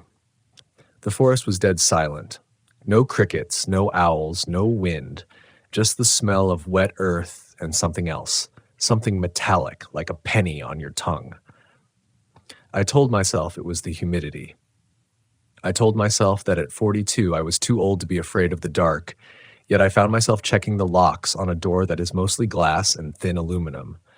I made dinner on the small propane stove, the blue flame the only light in the cabin, and that is when I heard the first thump. It did not come from outside. It came from the roof. It was a soft, heavy weight, the kind a large limb makes when it falls, but there were no branches hanging over the van. The canvas of the pop-top groaned under the pressure. I looked up, my heart hammering against my ribs like a trapped bird. Something was up there, shifting its weight, pressing down into the sleeping loft where I was supposed to close my eyes in an hour. I did not scream.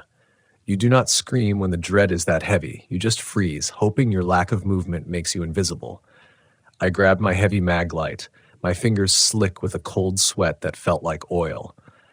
I did not want to look, but the denial was becoming more dangerous than the truth. I stepped out into the night air, the cold hitting me like a physical blow. I swung the beam of light upward, expecting to see a curious raccoon or perhaps a stray branch. The roof was empty.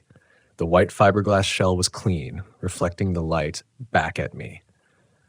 But the canvas was still indented. 3 distinct, deep impressions like long, slender fingers pressing down from the inside of the loft. But I was the only one in the van. I felt the sudden, violent urge to run, to jump into the driver's seat and floor it until the tires shredded, but the forest felt like it had closed in around the Westphalia. The trees looked taller, leaning inward, their shadows stretching out like reaching arms. I forced myself back inside, sliding the door shut and locking it with a hand that did not feel like mine. I sat on the rear bench, the engine humming its cooling down song, and I realized the smell had changed. The metallic scent was gone, replaced by the cloying, sweet aroma of lilies, the kind you find at a funeral. It was coming from the vents. I started the engine. I did not care about the leave no trace ethics or the quiet hours of the wilderness. I needed the headlights.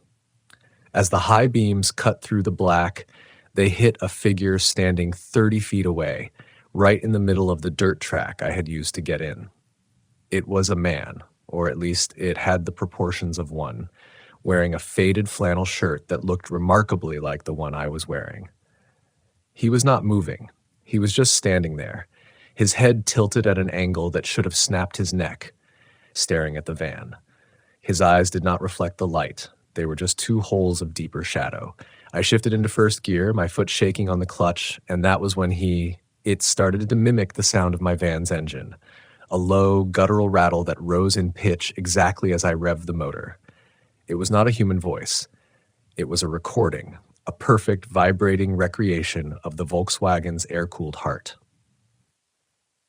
The panic finally broke the dam of my paralysis. I did not drive around him. I could not. The trail was too narrow.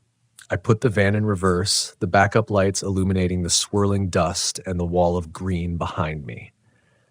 I backed out blindly, branches screaming against the paint, the sound of the engine mimicry growing louder and louder until it felt like it was inside the cabin with me.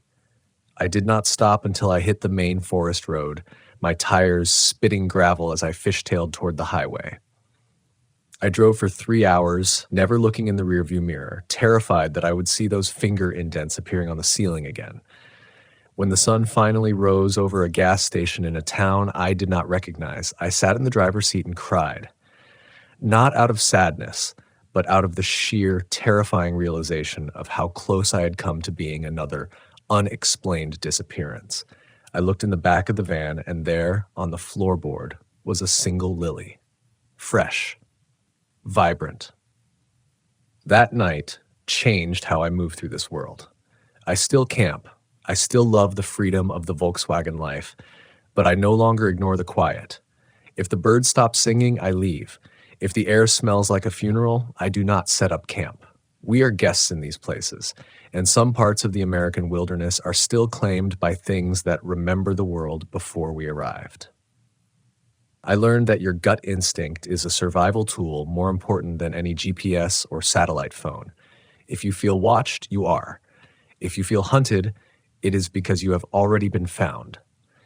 Now, when I meet young travelers in their shiny new rigs, I do not talk about gas mileage or secret spots. I look them in the eye and tell them to listen, not to the music or the wind, but to the silence. Because in that silence, the wilderness is deciding whether or not it wants to let you leave. Be respectful, be vigilant, and never ever stay in a place that feels like it is waiting for you to fall asleep. Your van is your home, but out there, it is just a box. Make sure you are the one who holds the key to the door and the key to your own survival. Stay awake. Stay alive. The road is long, but only if you are fast enough to reach the end of it. The transition from the Ozarks to the high deserts of the Southwest wasn't a choice, it was a flight. I needed a horizon that didn't hide behind a curtain of oak and pine. I needed to see what was coming for me from miles away. But the American West has a different kind of hunger. It doesn't hide in the shadows, it hides in the light, in the heat shimmers, and in the ancient, sun-bleached silence of places like the Mojave. I was 60 miles outside of Needles, California, driving a 1971 Type 2 bus I'd named Sojourner. She was a temperamental beast, but she was mine. I was 34 then, traveling with a companion I'd met in a roadside diner, a woman named Sarah, 28, a local from the high desert who claimed she knew the hidden power spots of the Mojave. I should have known better than to trust someone who talked about the desert as if it were a friend. The desert is a witness, not a friend. We had pulled off onto a wash that looked solid enough, the sand baked into a hard, cracked crust. The plan was simple: watch the Perseid meteor shower, drink some lukewarm beer, and sleep under the stars. But as the sun dipped below the jagged teeth of the Providence Mountains, the temperature didn't just drop, it plummeted. It wasn't the natural cooling of the night. It was a localized, biting chill that smelled of old ozone and dry, pulverized bone. Sarah became quiet. The bubbly, spiritual energy she'd radiated all day evaporated, replaced by a frantic, rhythmic tapping of her fingernails against the dashboard. She kept looking at the side view mirror, then back at me, her eyes dilated until the iris was just a thin sliver of green. "Elias," she whispered, her voice barely audible over the ticking of the cooling engine. "Don't look at the rocks. Just look at me." I laughed, a nervous, dry sound. I asked her what she was talking about. She didn't answer. She just pointed at the rearview mirror. In the dim, fading twilight, the boulders surrounding our campsite seemed to have shifted. They were closer. I told myself it was an optical illusion, the way the light plays tricks on your depth perception in the flats. But then I saw the footprints. They weren't human, and they weren't animal. They were heavy, circular depressions in the hard-packed earth, spaced 10 feet apart, circling the van in a perfect geometric ring. There was no drag mark, no toe print, just the weight. And then the sound started. It wasn't a thump or a voice. It was a frequency. A low-pitched hum that vibrated through the metal frame of the Volkswagen, making my teeth ache and the glass of the windows rattle in their rubber seals. It felt like the ground itself was trying to speak, or perhaps it was trying to tune us out of existence. The hum intensified until it was a physical pressure in my chest. Sarah grabbed my arm, her grip so tight I could feel her pulse racing. "We have to leave, now," she hissed. But the Sojourner, usually reliable if treated with patience, wouldn't turn over. The starter clicked, a hollow, mocking sound. The battery, which had been full an hour ago, was drained. I felt the denial rise up like bile. It's the heat, I thought. It's just a bad ground wire. But deep down in that primal part of the brain that hasn't forgotten the campfire, I knew the van was being drained. Whatever was outside was feeding. I looked out the windshield and saw a distortion in the air, a ripple like heat rising from asphalt, even though it was now 40 degrees. This ripple moved with a predatory grace, weaving between the boulders that were now undeniably closer to the van. It didn't have a face, but it had a presence, a cold, calculating intelligence that viewed us as nothing more than biological matter to be cataloged. Sarah started reciting coordinates, a string of numbers I didn't recognize, her voice flat and robotic. She wasn't Sarah anymore. She was a vessel for something else. I did the only thing I could. I reached under the seat for the emergency flare kit. I didn't know if fire would work against a ghost or a machine, but I needed light. I cracked the first flare, and the cabin was flooded with a violent crimson glare. The effect was immediate. The hum stopped. The air outside the windows seemed to shatter like glass, and for a split second, I saw what was standing there. It was tall, spindly, and looked like it was made of woven smoke and polished obsidian. It didn't have eyes. It had sensors, and it was reaching for the sliding door. I didn't wait for it to touch the handle. I threw the lit flare directly at the passenger window, the red sparks dancing against the glass. The creature, if that's what it was, recoiled, its form flickering like a television with bad reception. I hammered on the ignition one more time, screaming at the van, at the desert, at God. The engine roared to life, a beautiful, oily cloud of exhaust billowing out behind us. I slammed it into gear and drove straight through the circle of footprints, the van bouncing violently over the uneven ground. I didn't look back to see if Sarah was still Sarah.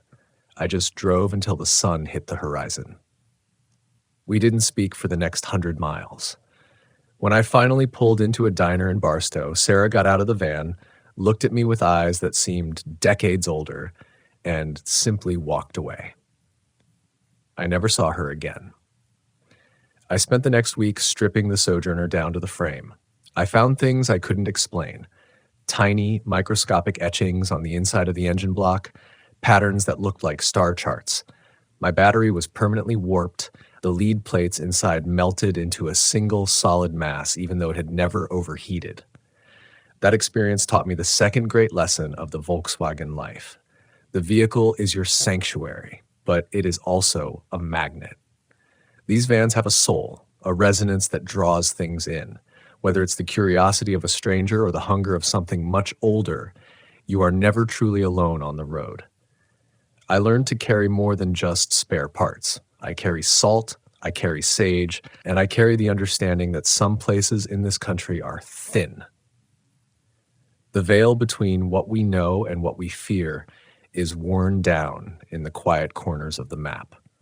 If you find yourself in the Mojave or the Great Basin or any place where the stars feel a little too close, pay attention to your electronics. If your radio starts bleeding static that sounds like a choir, if your watch stops, if your dog refuses to get out of the van, don't investigate. Don't be the hero of a story that ends with an empty Volkswagen found on the side of a dirt road. Turn the key. Move. The desert has a long memory, and it doesn't like to share its secrets. I look back at that version of myself, the 34-year-old who thought he was invincible, and I realize how lucky I am to be telling this. Every scar on my van is a story, and every story is a lesson. We travel not just to see the world, but to survive it. And in that survival, there is a profound, terrifying kind of empowerment. You learn what you are made of when the lights go out and the humming starts. You learn that the road is a teacher, but its classroom can be a graveyard if you don't listen to the warnings. The desert leaves you dry, but the humidity of the South clings to you like a shroud. After the Mojave, I drove east until the air turned thick and the smell of salt and rotting vegetation became my constant companion. I found myself in the Florida Everglades, a place that isn't really land or water, but a fever dream of both. I was driving a 1978 Champagne Edition bus I'd picked up in Georgia, a beautiful, gold-tinted machine that felt far too elegant for the primordial soup of the glades. I was with a man I'd met at a swap meet named Marcus. He was 55, a seasoned mechanic, who claimed he'd spent his whole life navigating the backwaters. He told me the Everglades were the only place left in America where you could truly disappear. I didn't realize then that disappearing isn't always a choice. We had pushed deep into a limestone marl trail miles away from the nearest ranger station. The sawgrass rose up on either side of the van, taller than the roof, clicking together in the breeze like thousands of tiny sharpened knives. The heat was a physical weight, 98 degrees with 100% humidity, making the interior of the Volkswagen feel like a pressurized steamer. We parked on a small, elevated hammock, a patch of dry ground anchored by ancient mahogany trees and strangler figs. Marcus wanted to fish the Blackwater Slough nearby, but as soon as the engine died, the atmosphere shifted. Usually the glades are a riot of noise, the roar of gators, the screech of herons, but as the sun began to sink into the muck, everything went utterly, terrifyingly silent. "Elias," Marcus said, his voice tight as he looked toward the water, "do you see the bubbles?" I leaned over the dashboard. The dark, tea-colored water was perfectly still, except for a line of bubbles moving in a rhythmic, deliberate path toward the bank where the van sat. They weren't coming from a fish or a gator. They were coming in pairs, like footsteps. Whatever was walking on the bottom of the slough was heavy, and it was coming for the dry land. I felt a cold prickle of sweat run down my spine that had nothing to do with the heat. I reached for the sliding door to close it, but Marcus grabbed my wrist. His skin felt like parchment, and he was staring at the tree line behind us. "Don't look at the water," he whispered. "Look at the trees. They're moving against the wind." He was right. The massive ferns and low-hanging moss weren't swaying with the light evening breeze. They were being pushed aside by something large, something that stayed just out of the reach of our vision. It wasn't one thing. It was several. We were being flanked. The denial hit me first. I told myself it was just a group of panthers or a stray black bear, but then the smell arrived. It wasn't the sulfur of the swamp. It was the smell of wet fur and old, stagnant grease. A scent so thick I could taste it in the back of my throat. The first impact hit the rear bumper. The entire van, 2 tons of steel and gear, rocked forward. Something had tested our strength. Then came the sound, a low, chattering click like stones being struck together, coming from 3 different directions at once. It was a language, a primitive, predatory communication that made the hair on my arms stand straight up. I scrambled into the driver's seat, my boots sliding on the linoleum floor. "Marcus, get in! Get in now!" I yelled, but Marcus was transfixed. He was looking at a shape emerging from the sawgrass. It was tall, covered in matted, weed-choked hair, and its eyes didn't glow. They absorbed the light. It wasn't a legend. It was a reality that had survived in the one place humans weren't meant to settle. I grabbed Marcus by his belt and hauled him into the passenger seat just as a massive, mud-caked hand slammed against the side window. The glass didn't shatter, but it flexed. The strength was unbelievable. I turned the key, and for a heartbeat, the starter groaned, struggling against the thick, humid air. In that silence, I heard a voice. It wasn't a human voice, but it used human words. It sounded like a recording of a little girl, thin and reedy, coming from the darkness just outside the door. "Help me, I'm lost." The sheer wrongness of it, the mimicry of a child's plea coming from a creature that looked like a nightmare, snapped my brain into gear. I slammed the shifter into reverse and floored it. The tires spun in the soft marl, throwing up plumes of gray mud. I felt the van climb over something solid, something that let out a sound like a punctured lung. I didn't stop. I drove in reverse for half a mile, the headlights swinging wildly across the sawgrass, catching glimpses of shadows that moved with impossible speed alongside us.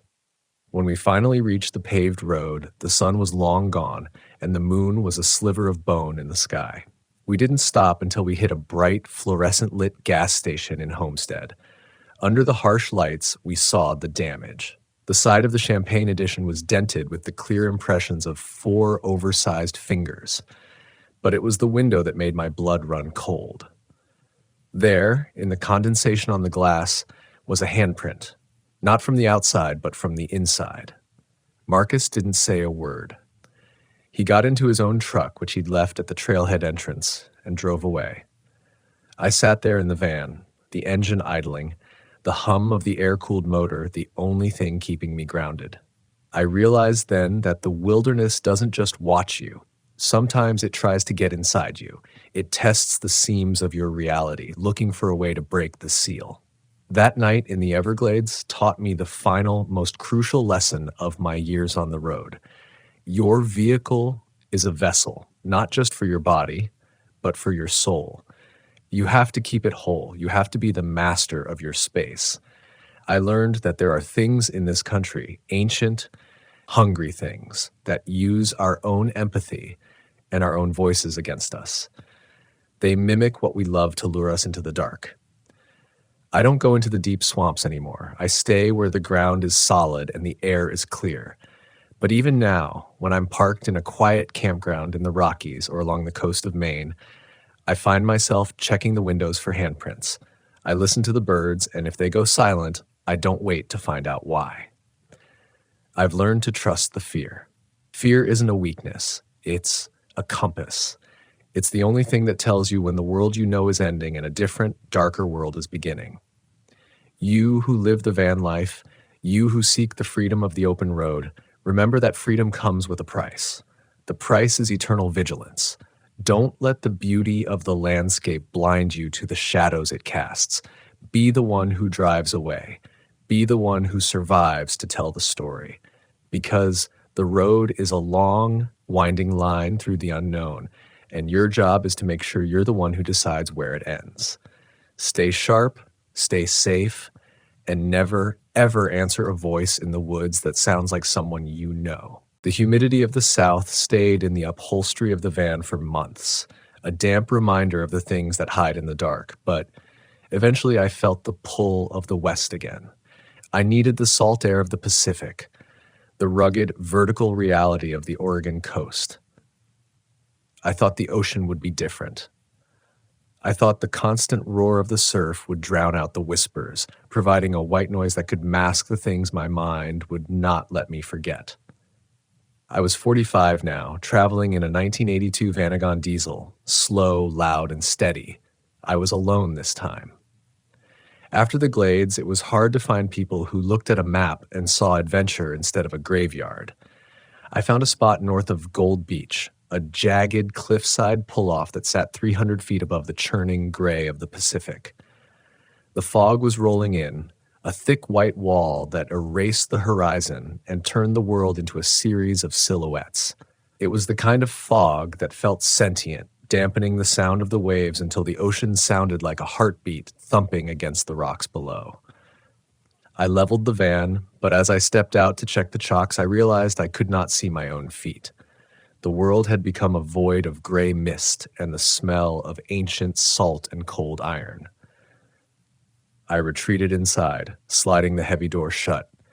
The diesel engine's heat lingered in the cabin, a small comfort against the damp chill pressing against the glass. I made coffee, the steam rising to meet the condensation on the windows, and that was when the glitch started. It began with the radio. I had not turned it on, but a soft, rhythmic clicking started coming from the speakers. Click, click, click, click. It sounded like a telegraph or a heart skipping a beat. I reached out to turn the knob, but the radio was already in the off position. I pulled the fuse. The clicking continued. The denial did not work this time. I did not try to rationalize it. I just sat there, my hands wrapped around the warm mug, watching the fog press against the windshield, and then the silhouettes appeared. At first I thought they were just the twisted shapes of Sitka spruce trees. But they were moving. Slowly. They were circling the van, rhythmic and synchronized. There were 6 of them, tall and spindly, but their limbs elongated like they had been stretched on a rack. They did not walk. They drifted, their feet never quite touching the gravel of the pull-off. I did not feel panic. I felt a profound, soul-crushing sadness. It was an emotional weight that flooded the cabin, a sense of loss so deep it felt like drowning. I realized then that these were not predators, not in the way the things in the Glades were. These were echoes. This was a place where the veil had worn so thin that the grief of 100 shipwrecks and 1,000 lost souls was leaking into the present. One of the figures drifted toward the driver's side window. It pressed a face, or what used to be a face, against the glass. It did not have features, just a smooth, translucent surface that looked like wet parchment. It was not trying to get in. It was trying to remember what it felt like to be inside. The temperature in the van dropped until my breath came out in thick white plumes. Frost began to bloom on the inside of the dashboard, spreading in jagged, crystalline patterns. I realized that if I stayed, the cold would not just freeze my body, it would freeze my time. I would become another silhouette in the fog, another echo for the next traveler to stumble upon. I reached for the ignition, but my fingers were numb, stiff with a cold that felt like it was coming from inside my bones. I had to fight the urge to just close my eyes and let the sadness take me. I forced my hand to move, every inch a battle against the lethargy of the void. I turned the key, the diesel engine sputtered, the glow plug struggling against the supernatural chill. On the third try, it roared to life, and the vibration of the engine seemed to shatter the stillness. The silhouettes recoiled, their forms flickering like a candle flame in a draft. I did not wait. I threw the van into gear and drove, the headlights cutting only 5 feet into the white wall of the fog. I drove by instinct, feeling the edge of the cliff through the steering wheel until the road began to descend and the fog finally thinned into a light mist. I stopped at a 24-hour diner in Coos Bay, the bright yellow sign a beacon of sanity in a world that had gone gray. I sat in a booth, my hands still shaking, and looked at my reflection in the dark window. I looked older, not just by hours, but by years. I realized then that the American wilderness is not just a place of physical danger, it is a psychological landscape. The disappearances people talk about are not always about bodies being taken. Sometimes it is the person who returns who is missing. That was my last long trip. I still have the van, but it sits in my driveway now as a silent witness to a decade of things that should not exist. I have learned that the greatest lesson of the road is the importance of the return. We go out there to find ourselves, but the trick is making sure you do not find something else instead. I have learned to respect the boundaries of the world. There are lines we are not meant to cross, and there are stories that do not want to be told. To those of you still out there chasing the sunset in your Volkswagens, listen to your soul as much as you listen to your engine. If you feel a sadness that is not yours, if you feel a cold that does not come from the wind, if the world starts to lose its color, turn back. The road will always be there, but you might not be. Your life is the most precious cargo you will ever carry. Protect it with everything you have. Be the master of your journey, but know when the journey is over. The wilderness is a beautiful, terrible mirror. Make sure that when you look into it, you still recognize the face staring back. Stay grounded, stay human, and for the love of everything holy, keep driving until the sun comes up.